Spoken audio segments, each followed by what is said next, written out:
पृथ्वीको एउटा नमुना हो, मोडेल हो, जसलाई हामीले के भन्छौँ ग्लोब। पृथ्वी यसै गरी ब्रह्माण्डमा छड्के परेर अडिएको हुन्छ है।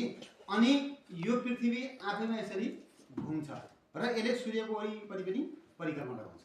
ठिक छ, यो यसरी आफै वरिपरि घुम्ने क्रममा अब मान यो सूर्य हो एकछिनका लागि, उताबाट एकजनाले यसलाई टर्च लगाउँछ। लगाऊ यसमा लगाऊ त, यसमा टर्च देखायो।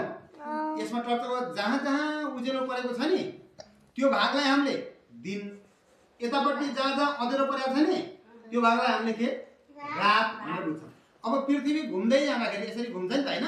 अब अहिले अघिको ठाउँमा के भयो, अहिले नयाँ ठाउँमा उज्यालो भयो, नयाँ ठाउँमा के भयो अँध्यारो भयो, अँध्यारो भयो। अघि अँध्यारो भएको ठाउँमा उज्यालो भयो, अघि उज्यालो भएको ठाउँमा अँध्यारो भयो।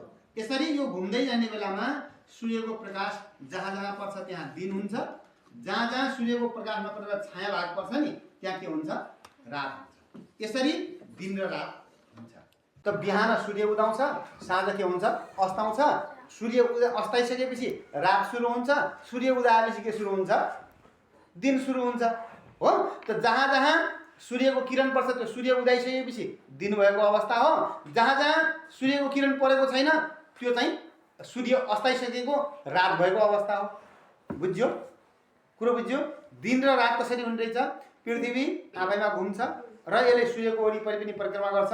सूर्यको वरिपरि परिक्रमा गर्ने बेला र आफू घुम्ने बेलामा जहाँ जहाँ सूर्यको किरणहरू पर्छ उज्यालो पर्छ त्यो दिन हुन्छ, जहाँ जहाँ छाया पर्छ त्यो के हुन्छ रात हुन्छ। बुझ्यो क्लियर भयो। दिन र रात हुने तरिका बुझौ हो। ल धन्यवाद।